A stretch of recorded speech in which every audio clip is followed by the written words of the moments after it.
For the longest time, I've always been super curious and interested about decision making. Why is decision making so important?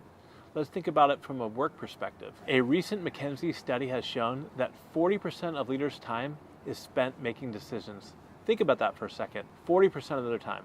From big decisions, small decisions, quick decisions, well thought out decisions. So important. Welcome to another episode of the Learn It All podcast, where great leaders aren't born or made, they're constantly in the making. I'm your host, Damon Lembi, and I'm also the CEO of Learnit, a live learning platform that has upskilled over 2 million individuals over the past 30 years. In today's episode, I'm going to share with you 9 common mistakes people make when it comes to making decisions. Let's get started. All right, number 1 is rushing decision. This is one I make all the time. Let's say you get excited, you're looking to hire somebody, they come in, they have a great first interview, and instead of doing your due diligence, you just pull the trigger and you hire them. Fast forward 3 months, and this person is the wrong fit for your team. Rushing decisions is an easy pitfall to avoid simply by taking a step back and really thinking things through. Don't jump at your first instinct. Ask other people, get other options, and give it some time and really think through the decision. And also think about what happens if you make this decision and 6 months later, how are you going to get yourself out of it? I like to call it purposeful awfulizing. What I mean by purposeful awfulizing, look at the decision you're making and fast forward a year and think about the worst case scenario. How easy is it to get yourself out of that scenario? If it's kind of rough, if it can get you in a lawsuit, if it may not be the best interest for you or your family, then really think it through and maybe even consider other options before jumping into it. Pitfall number 2, getting stuck in decision paralysis. We've all been there before. Let's say you know it's the right thing to do.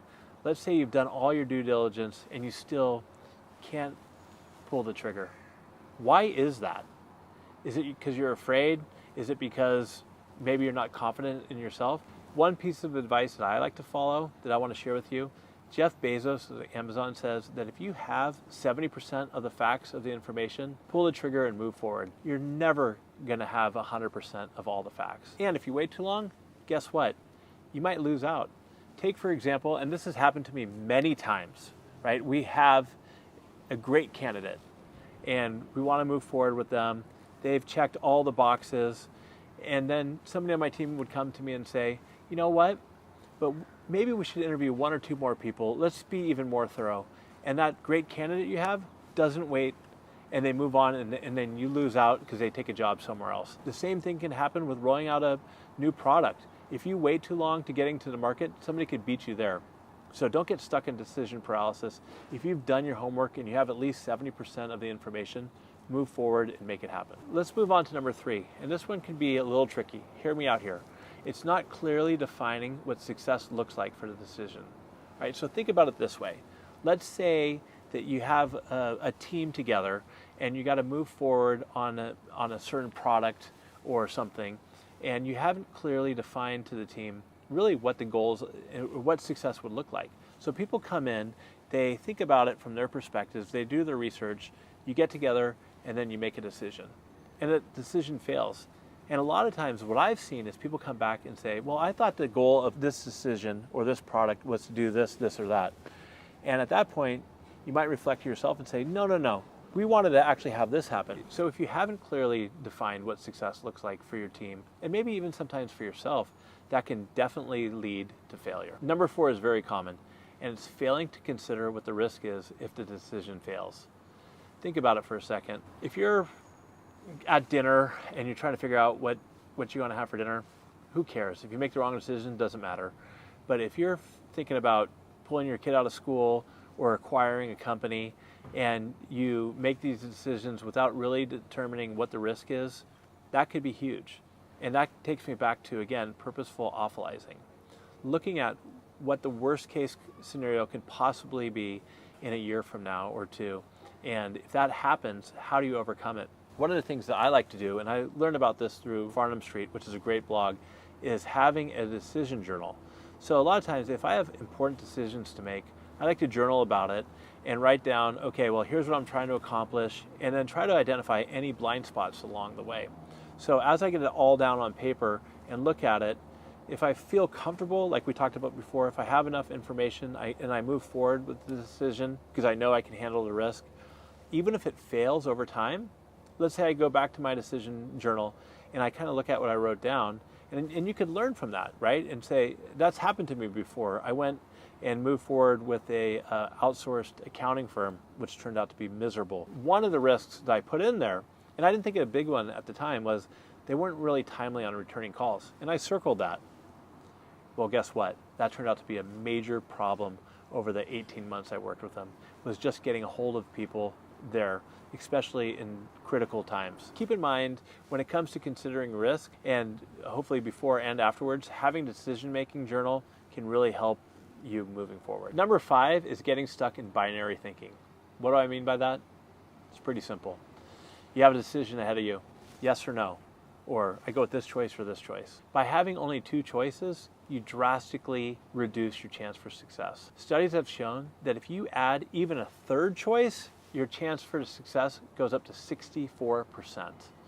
64% better chance of having a successful outcome if you have 3 choices.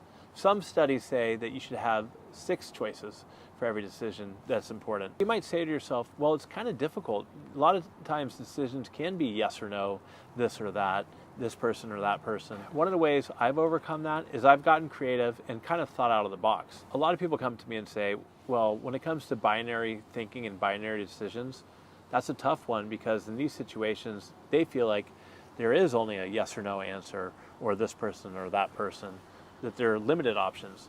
But I bet if you get creative, and maybe even if you're curious and ask other people, think out of the box. And in doing so, you can create, and even maybe if they're not the best options, there's still more options. Have different options and more ideas, and that will help you look at these challenges and these decisions and give you more clarity, and definitely, like I mentioned before, help you improve your decision making and have a better chance of success. Number 6 is a great one, and it's treating the symptom instead of the cause. All right, so I got a great story that highlights an example of solving for the root cause. This one company, they'd have year over year, they'd have 2 or 3 wrongful termination suits, and these suits would cost them hundreds of thousands of dollars.